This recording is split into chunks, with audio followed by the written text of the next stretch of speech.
Say when.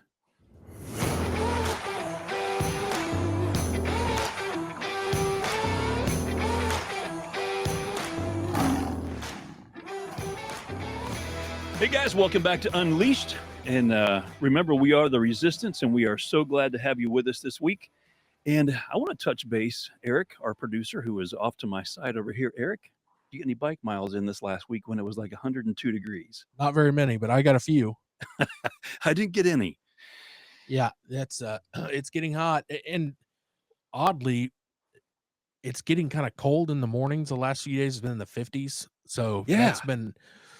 I know, and my windows were steaming up. The humidity level it wasn't as hot, but man, whatever happened, it was crazy looking out. Yeah, it's getting kind of miserable. Like today it's not even 80 degrees, but the UV is like 10. Oh yeah. So I got burned. You probably can see it on my head. I got burned. I was outside yesterday for about 2 hours, and dummy me didn't put on sunscreen.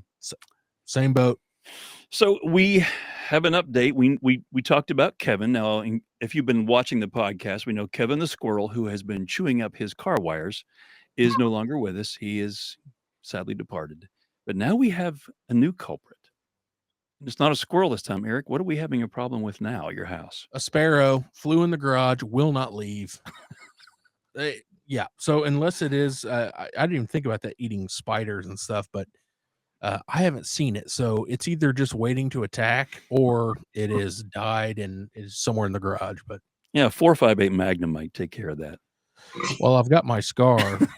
I thought I could, but I don't want to blow a giant hole through the side of the garage. Or maybe a 470 Nitro Express or something. Yeah, there you go. That'll work.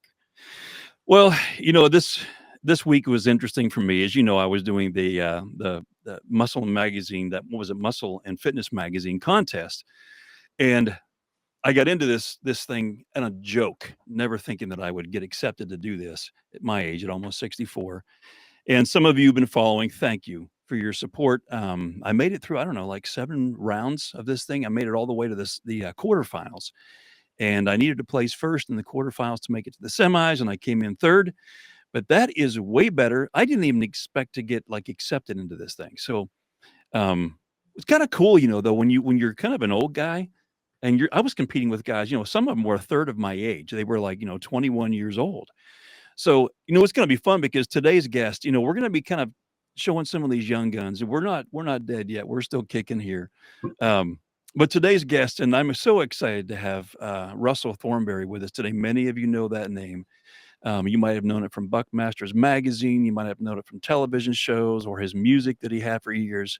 But you will not find a more quality guy, and a guy that loves God, loves his family, loves the outdoors.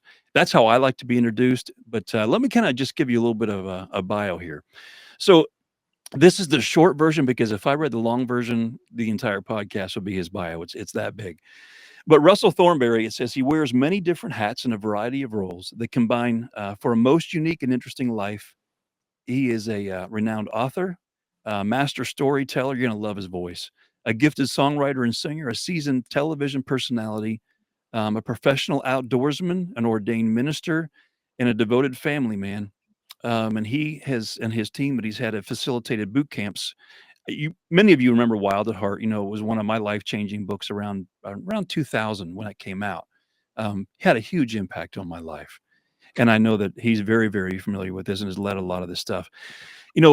First of all, Russell, man, it's so good to have you with us. And it's so weird. And when I'm looking at your bio and your background, my kids used to always say to me, Dad, how do I explain what you do for a living? Because you've worn like 1,000 hats. Yeah. And you've been good at them all. Tell us about, your background is nuts.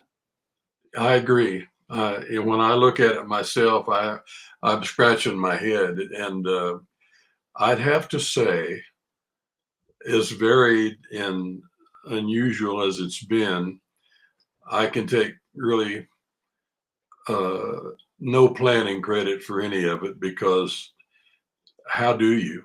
I would say that I have led a reactionary life to a great degree, and when one thing seemed to be coming to an end, something else popped up. It was like, why don't we try that? And I spin the game all the way through. It is true though. I was looking at your stuff and it's like, starting. Oh, first of all, I got to ask you this question. So the aspirations you had as a teenager, I'm thinking, was football. 100%. But you kind of, I don't know if you shot yourself in the foot or what happened, but there was something with a foot. I didn't do it, but my best buddy did. It was an accident, and you don't plan stuff like that. But that put the skids to football, at the speed of a bullet. And my dreams and aspirations were all wrapped up in that. And in an instant, they were gone. And so we faced the great now what. What position were you playing? I played a lot of different positions. I played fullback. I played defensive end. I did the snaps for punts, and Right. conversions, that kind of thing. So just kind of wherever I was needed, I guess. Yeah, I can't even imagine. I've been shot with a BB gun, Yeah, and I've been actually have had an arrow break and just about go through my hand. Well, that wasn't a whole lot of yeah. fun. But yeah, never shot myself with that. But No, I don't recommend it actually. do you remember it was shortly after you and I met for the first time, and I don't remember how many years ago. It's probably been 15 years ago now. And I was interviewing a bunch of different guys. Hmm. I was doing like a whitetail book that I was working on, Right. and there was some big names that I had a chance to become friends with, and some of them I became close friends with. But some of the names, for you listeners out there that were into whitetails, because again, many of you know that Russell was the editor in chief for Buckmasters magazine. How many years were you doing that? 24. Yeah, I knew it was a long time. Yeah, it was. But some of these names were, Charlie Alsheimer, he's gone now. Deer and deer hunting. Most of you can remember Charlie. I mean, he was kind of like one of the pioneers so much within Yeah. the magazine industry. Um, Let me think. Dr. Dave Samuel, does that name ring a bell? Yes, I know him. I Yep, knew. Yeah, Bow Hunting Hall of Fame. I got to be there when he and Chuck Adams were inducted that night. That was an right. honor. Yeah.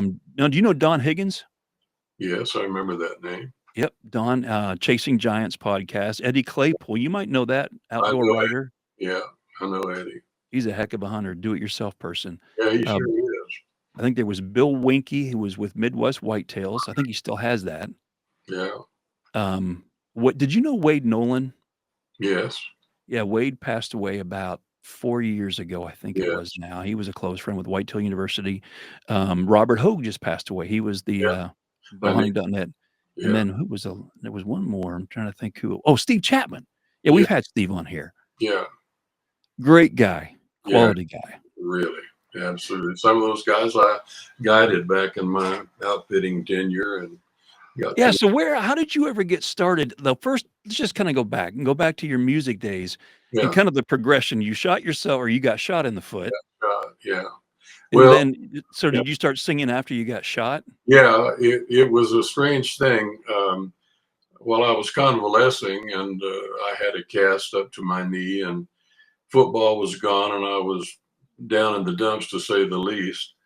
And I don't remember who the fellow was, but a guy came over to my house. It was kind of like the Snickers commercial, not going anywhere. Try this. And he brought a guitar over and he said, I don't know if you play one of these or not, but be something to do while you're going nowhere. And at first I was very indignant. I thought, you bring me this box with strings on it, and that's going to be okay now that football's gone.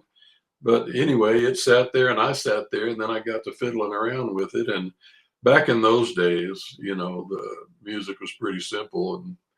And so I listened to some of the simple songs and tried to make sounds like they did, and then got infatuated with it. This was now, back in the 60s, the folk era. Right.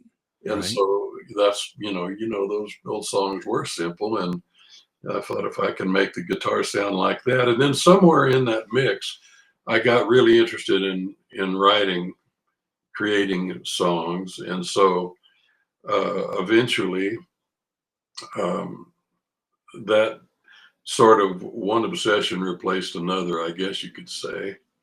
And I just got real serious about it and, started playing the coffee house circuit in the South. getting to know a bunch of the other guys who did the same thing in the same area, and so that's kind of where the launch pad was and why. Was this in Texas now? Yeah. Yeah. I was from Corpus Christi originally, but I moved up to Houston. I worked with a trio down in South Texas, and we did some recording always in Houston. And so I got to know some of the people that were starting when I was, and it seemed like there was more opportunity there. And so I moved up to Houston and continued to, pursue music with the coffee house thing, which was, kind of what you did back in those days. And one night I was playing in Sand Mountain Coffee House in Houston, and in the audience, unknown to me, was a fellow that was part of the management of the New Christy Minstrels at the time, and Oh yeah. he heard me and asked me if I'd like to audition for him, and I thought, well, it's a stepping stone. It wasn't really my music per se, but I said, okay. So I auditioned and got hired. And interestingly enough, Kenny Rogers and the first edition, that whole group, actually were part of the New Christy Minstrels. And when they left, I was one of several people that were hired replacement for them. And so I did that. About a year's worth was all I could do. We were on the road every day, flying, doing concerts constantly, and I guess the fact at that point in time, the Christy Minstrels had sort of passed their prime, and so we were just basically there doing the old stuff, for the people that really enjoyed them, and it was okay. But I think everybody that was a part of that and left was desired to do something more contemporary, ultimately, myself included. And so that's Yeah, tell us more of your journey. What happened? Because I mean, Kenny Rogers. Now we're talking a massive hitter there. yeah, We're talking the Kenny Rogers, right? Like the yeah, Gambler and the one and only, the absolutely. one and only. What a voice too. And he's from Houston, so I didn't know him well, but I knew him a little bit. Funny segue. After I was in Canada for a number of years, and that's another story. But Kenny and the first edition came up to Alberta and did some performing up there, and so I got to open the show for them. That was a lot of fun. Oh, it's very cool. Yeah, I saw him. I think it was I think it was the fall of 1981. He was at Market Square Arena, which I think was Elvis Presley's last concert location. I think it was that's there. wow. But I got to see him, and who was he traveling with at the time? It was a big country singer, solo female artist, and I can't wasn't Dolly. No, Um, can't remember who it was, but he was amazing. an amazing guy, amazing So voice. so then where did you end up moving to California, or did you Well, stay in here's Texas? what happened. When I left the New Christy Minstrels, I left them in Denver. And I hung around Denver a little bit, played some dates down there as a solo singer-songwriter. And as it turned out, several other people left right after I did, left the Christies. And the ones that left were all kind of based out of Los Angeles. And so I got a call one day and said, "Hey, we're out here looking to do something new. Why don't you come and do it with us?" And I thought, okay, well, that's kind of, I wanted to do something more contemporary. So there was a chance. And so I went out there and worked with these kids. And I guess we had been together maybe a month. And and we were doing some original material and working them out. And I guess if you put everything end to end, we probably had about 20 or 25 minutes of material, if you just. Right. And so somehow or another, a talent agency invited us to come and do a audition. and we did it, and they really liked us, and they said, okay, we want to put you on the road opening for Henry Mancini, you Oh, know. wow. And it was like, that was the good news. The bad news, we didn't have enough material to open for anybody. So we made up this story that we were all booked up, until such and such Oh, a day, whereby we thought we would, be able to stand on our own. And so when that date came, this agency said, okay. And our first gig, really, they sent us to Hawaii. And we did some oh, man. concerts over there. In our final week in Hawaii, we were doing concerts for the military folks, Right. like R&R from Vietnam and stuff like that. And so we had to do about 5 concerts in 3.5 days, I guess. So we were really hopping. And at that time, I got the Asian flu, which was going around, and it was nasty stuff. And by the time we left Hawaii, I had lost my voice completely. And eustachian tube in one ear had collapsed, and I was sick. And so I got back to LA, and so the group sitting on their hands waiting for us to get well, but I wasn't making much progress. And finally, this doctor that I'd been seeing said, he said, I think more than anything, you need to go somewhere where there's fresh air. He said, this green air in LA is not helping your cause. And so I was trying to think of where I might go that there was some fresh air. And it reminded me of one guy that I knew in Canada, in the little town in Saskatchewan. And I had met him in Denver right after I left the Christie Minstrels, and he was down there going to some kind of a computer school. Anyway, he liked my music, and we got to be friends in a short time. And he kept saying, "You got to come up here. You got to come up there." And so I thought about it, and I thought, well, surely the air is clear up there.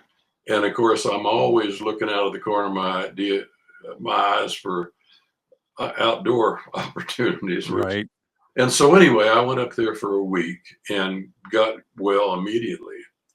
But before I could get back to Los Angeles, through just totally unplanned and unexpected, met people that offered me some musical opportunities that I never dreamed I was going to run into. I was offered a writer artist recording opportunity contract. I was offered to host a musical variety show on television. And so all this stuff happened like you couldn't plan it. It was just you run into somebody that knows somebody, and this was all sounding better and better. Plus, the fishing was out of this world. Isn't So the new anyway, Alone? Sorry, this is a left turn, Clyde. yeah, Isn't the new? Did you ever watch the series Alone? yeah, yeah. Oh, I think the new one is in northern Saskatchewan. Well, you can get real alone there. I've done it. Yeah. Yeah, I mountain. was just watching these guys being dropped off, and I remember looking at that, and I went, "That's northern Saskatchewan. That's up there." Yeah, I know a little bit more about that than I wanted to know. That's another story. But anyway, so I went back to LA and said, okay, I'm checking out. I've got this other thing happening. And so I went back to Canada, um, and totally unexpected, met this Canadian gal that captured my heart, and she's still capturing it. So I love we're it. into this about 54 years. It looks like it's going to work out. And then so somehow you got from Canada back to the US and Colorado, then you went back to Canada, then back to Colorado? Am I getting that right? Well, no, I had when I left LA to go up, for a week of fresh air, and then I came back to Los Angeles, gathered Ah, up my okay. things, and checked out, and then I went back up to Canada. And about a year after I went up there, Charlene and I were married, and all this musical opportunity was just falling in my lap, and everything that I had hoped or dreamed for, I was able to do. And so it was like, once again, nothing you could plan. But I had a good deal of musical success. You know, if you want to, what does that mean? It means that I got to do a lot of concerts and worked with a lot of really good musicians, that mostly Americans that came to Canada, were doing tours. I opened for some of them, and then had my own concert opportunity, which I did across the country, and then the television show. And so it was like, and the recording part of it. And you know, it's fun. You you know, I'm a creative person, and so it was a thrill for me to be able to write a song, record a song, and see it succeed. You know, and so, you know, I don't mean to be braggadocious about it, but several of those songs went to the top. And so anyway, that's kind of where the music went. And it was a thing where um, uh, I have to underpin everything I'm telling you about my younger years, that I was a very driven person. I grew up without a dad and very insecure, and fell into the performance trap where I felt like my only value was in what I could do. And when you fall into that trap, the thing that you do is for dear life. You think that's, if you don't do it, if you don't do it better than somebody else, you have no value. So that's what was driving it. Problem was, now segue to, I have a wife and two children that are sitting home wondering when they're going to see dad again. Okay. And it put a horrible stress on our family. Almost crumbled, almost.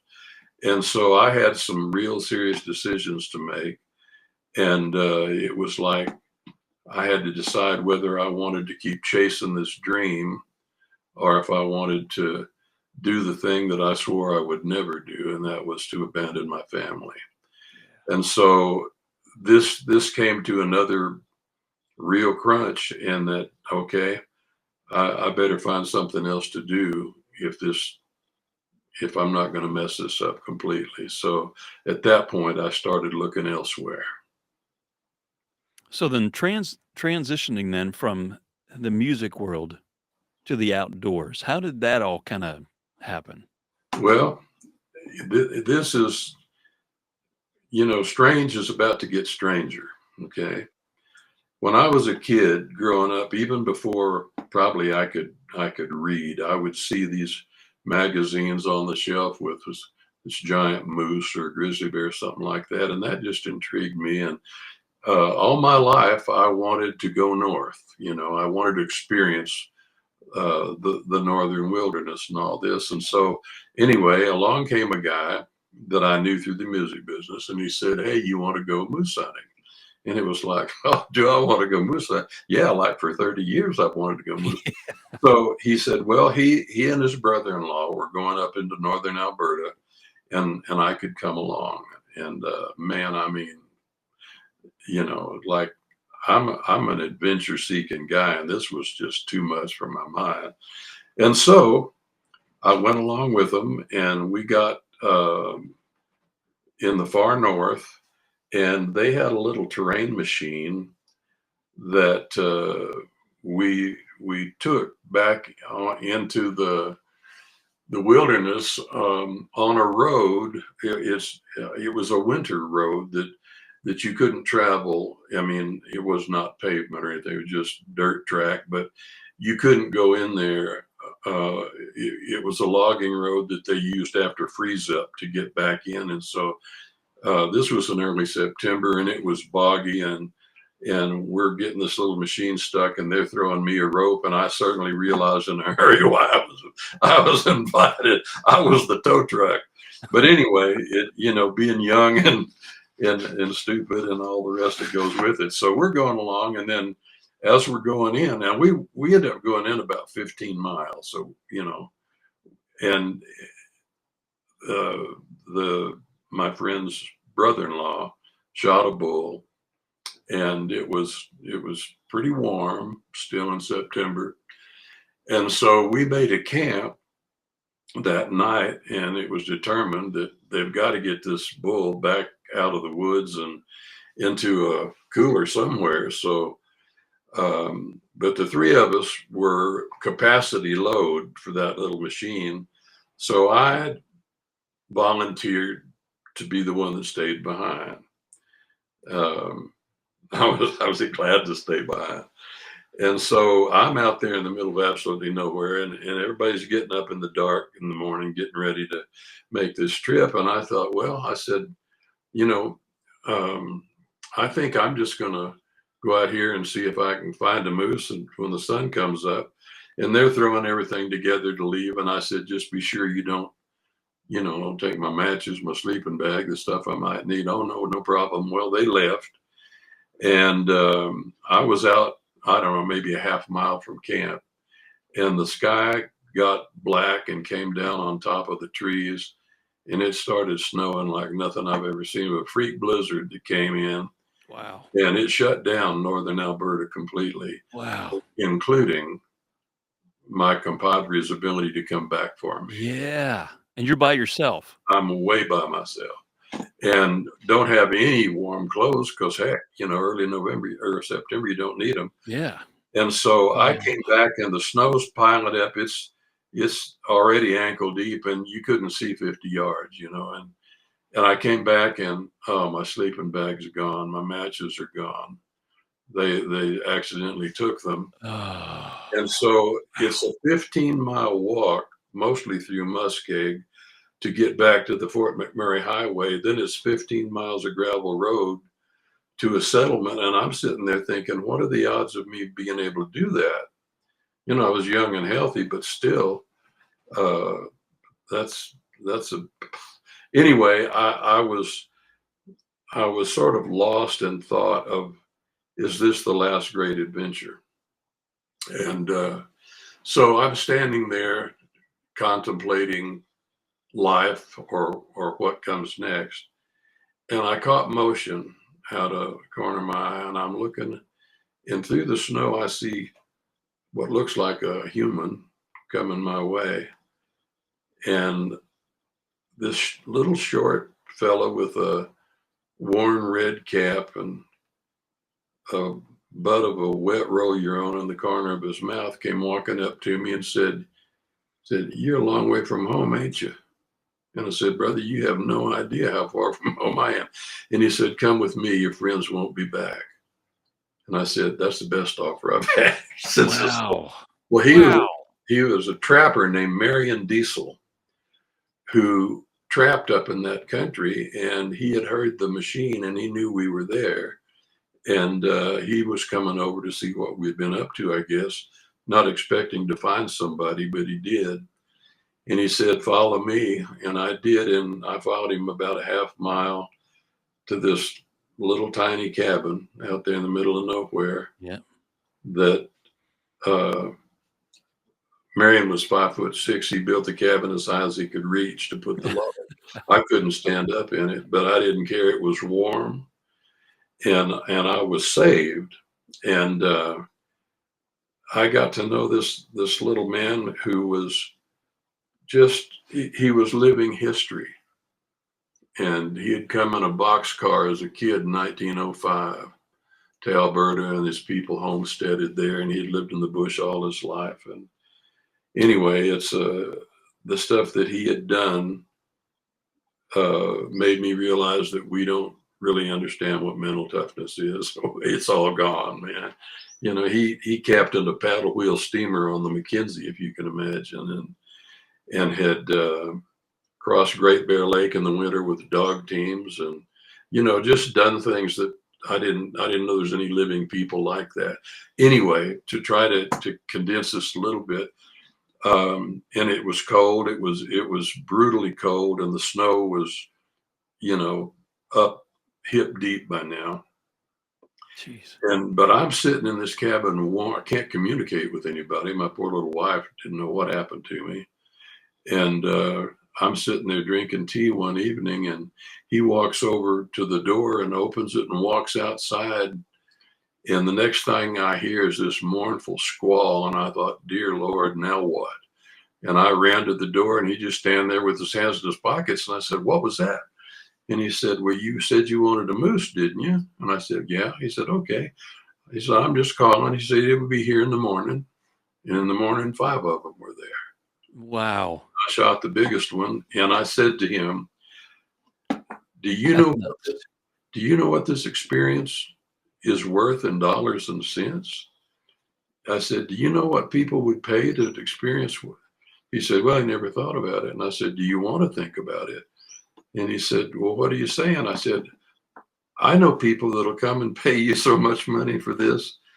And so anyway, I brought the people. He taught me how to guide them, and we became partners in this little guiding endeavor, which would have been 1973. And that's how I got started in the outfitting business. That is an amazing story. Yeah, it was an amazing experience and phenomenal human being. I was reading some Oswald Chambers, I think it was 2 days ago, and he was talking about these storms, and it was basically unless we experience these and walk through them, Hmm. we're never going to be shaped how he wants us to be shaped. Yeah, yeah, What I mean, it is so amazing when I listen to your story, and, I think many of us can go autobiographical, and we begin to take things and look at our own lives. I mean, it was a different decade when I grew up from when you did. I mean, it wasn't that much different. We're not that maybe 15 years or something apart. I don't know what we are, but it's not that much different. But well, I'm the 80. stories, Yeah, yeah, and I'll be 64 coming up here. But the but same I mean, it's weird. I'm sitting here going, I started off in music. I love the outdoors. I went to Alaska and worked in one of my summers when I wasn't doing music because I always wanted to go up there and experience it just like you were talking about. Um, and lo and behold, I went back to music, and slowly that kinda did the crescendo, and the outdoors began to crescendo, and that began to mix all these things together, and yeah. yeah. Well, I've noticed that too. The similarities in our pathways, let's say. Um, Well, there's definitely a kindred spirit. When I listen to you, I wish I had a lot of the wisdom and knowledge. I think we all do back then that we have now, like with families and, what's most important is yeah, relationships, yeah, yeah, and no more than our relationship with God. that's right. But well, let me kinda just ask you a couple questions. There's a few things I wanted to kinda touch on before we kinda, head down that closing path. Not quite there yet, but there was a song I was looking up your bio stuff, and I'm going, "Oh my gosh, this guy could be my older brother." It was so funny. And I was reading now, I wrote a song a long time ago. It's called "Screw Loose," Uh, right? yeah, And, the a good chorus was, thought. I'm trying to think what the chorus, "She must have a screw loose. She's not playing with a full deck. Well, the bread's not done, could she be so dumb? She must have been out in the sun, she must have a screw loose. I think she's a quart low. Was I She must have been sick or she was hit with a brick. I think her head's just too thick." That was the chorus. The Yeah, funniest song I ever wrote. So I'm looking at this and going, I wonder if we ever wrote stuff. I came across a song of yours today, and I told you I was gonna ask you about this. yeah, And it's titled, "I Got Hemorrhoids on My Heart from Loving You." yeah. Well, Where did the inspiration come from on that? it was romantic, as you can tell, Yes. but I dreamed it.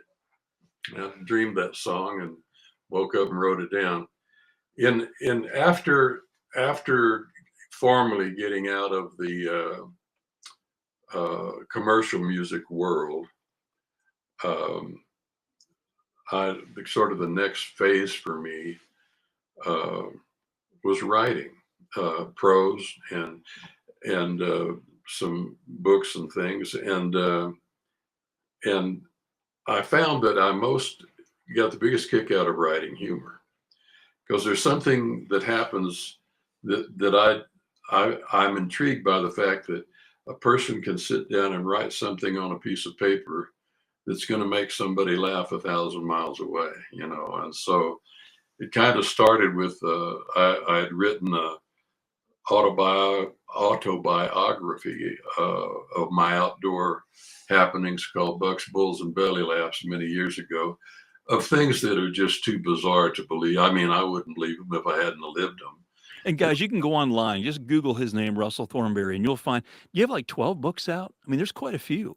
Yeah, I guess something like that. I don't Yeah. remember, but I did write a couple of humorous books that I really enjoyed that, and ended up doing the same with music, and just for laughs. And I guess if you're writing, if you're taking writing seriously, like I did, humor, it never struck me as sort of, it was a frivolous thing, you know. And then after I wrote Belly Laughs, I had grandmothers buying 8 and 10 copies to send, and I kept hearing this word: "We need to laugh," and I had never Hmm. thought of laughter or humor as a need. But once that settled on me, I had to agree. Um, yeah, it's a good medicine, you know. And so I started writing these silly songs, and you know, playing them here and there just to make people laugh. And it was a lot of fun, and not near the pressure of trying to make Right. a hit, as you well know. Yeah. Yep. So you were telling me you had a dip net story. And Yeah. I don't want us to kinda get, wrapping this thing up yet, but until you tell me. Now, I do want you to kinda take us out and close us. Is this the same story, or is this a different one? Same story as what? Oh, well, when you mentioned you had a great, dip net story, and then when I had messaged you earlier, I said, "Man, would you honor us by having some kind of a closing story today?" Oh And you yeah, offered yeah. that. Well, I yes, I do have a, and it's not a humorous story, but it's, you know, God speaks to me through a lot of things that I experience in the outdoors, that I think, oh, I see this relates to life in a real way. And the story that I mentioned to you was that I moved 2 years ago from Alberta to Colorado, live up here in the mountains, and I'm a fly fishing nut. Okay, I love it. And so when I got to Colorado, one of the things that I noticed when and I'm a moving water is my thing. And so as I'd get out on the stream and see other fishermen, I was realizing that my net was a lot bigger than their net. And then I began to realize, well, that's because the fish I was used to catching in Alberta, Right. so it's a, but, and so I thought about this, and I thought, well, yeah, I guess this big old net is for what I'm seeing and catching. I have to haul something this heavy around. So I went out to 11 Mile Canyon one day on the South Platte River, and I left my big net home and took the little net. And so I cast down a fly down between these two boulders where the water was really pinched down, and my line stopped. And so I naturally responded, as you would, give a little snap of the rod. And it was obvious that I was hung up on the bottom. And so I'm yanking on this thing, trying to get it to come loose, and kind of frustrated when I realized that the bottom was now starting to move. And I lifted this fish up, and we saw each other about the same time. And I don't know which one of us was most surprised. This is a rainbow that I'm going to say conservative 28 inches long.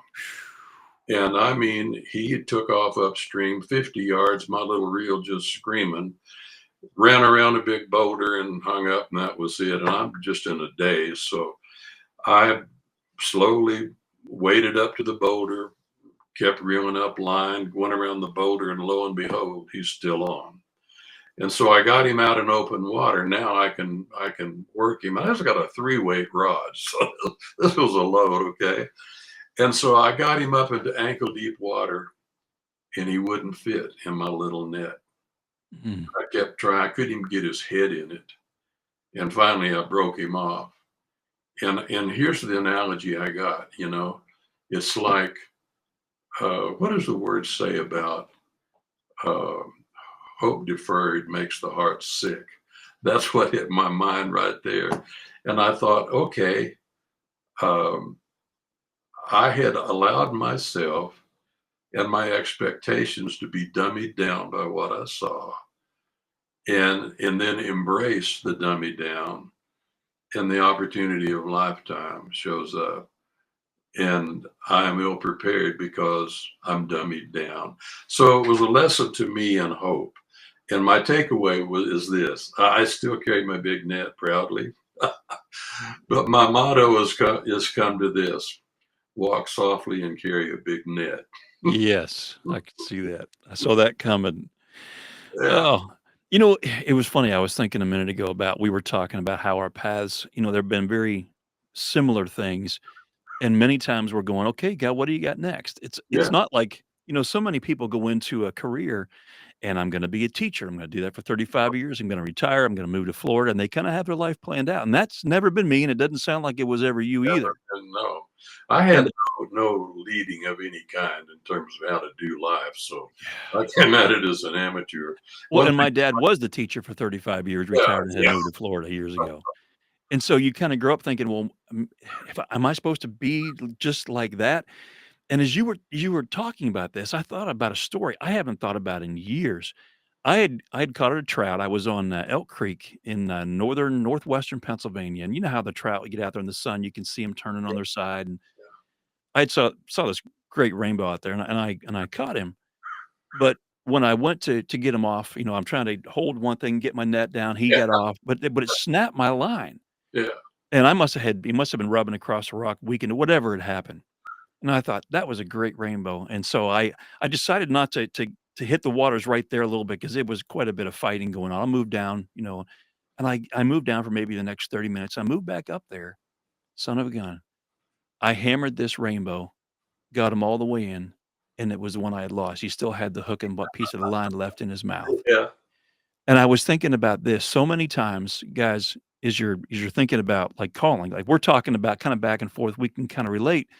But I know there's a lot of all of us, as we're still breathing, we're going, "God, what do you have for us next?" yeah, yeah, And so we're kinda looking at life and we're going, "Well, I just feel like I just kinda lost what I was supposed to do or what I loved or whatever," and then God moves you over here, and then he brings you back and he goes, "No, I just needed to let those waters kinda calm down a little bit, yeah, John, and yeah, because I got another plan for you here." yeah. I hear that. I sure do. I mean, you think about it, you got shot in the foot. I mean, you start going down through all these touring things that were happening, moving, the storm.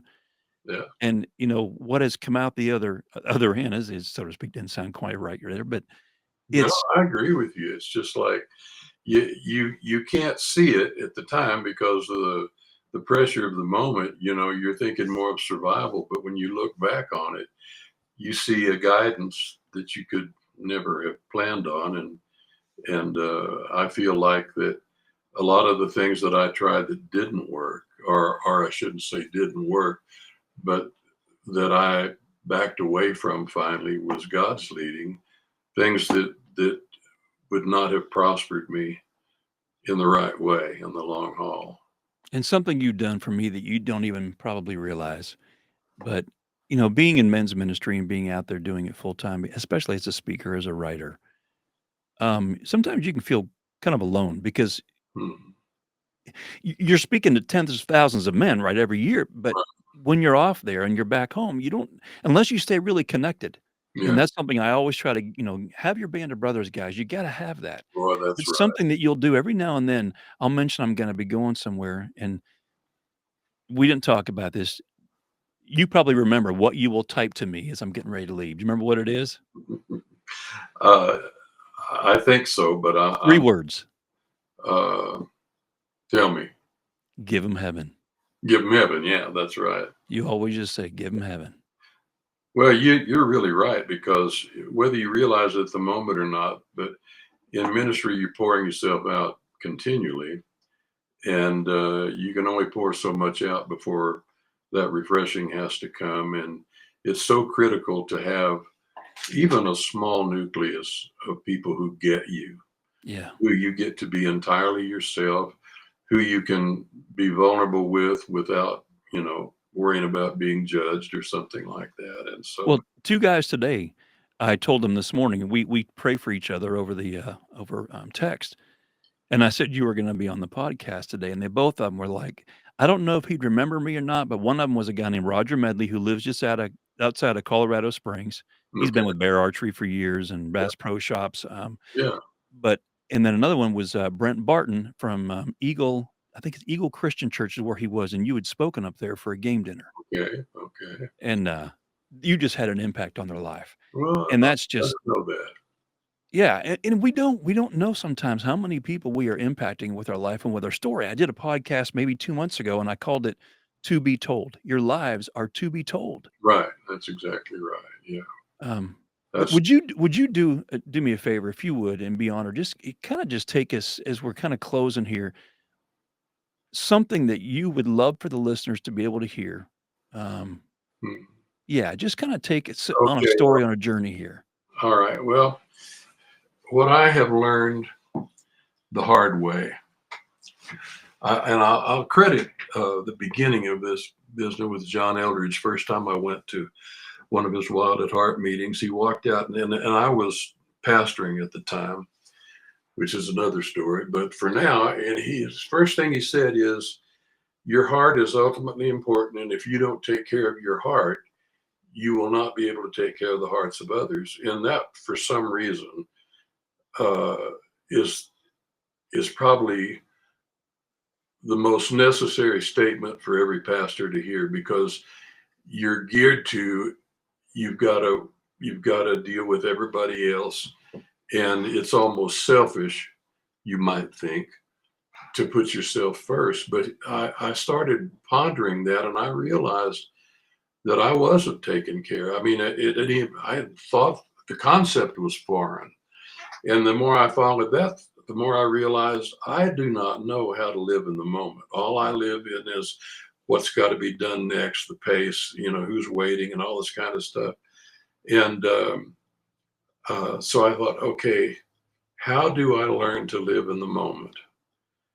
And we were in Alberta, and we lived right on the banks of a little stream there that had some little brook trout in it. And so I decided, because I love moving water, that I was going to go every day the weather would permit, take my lawn chair and sit there by that creek for 30 minutes and let everything go.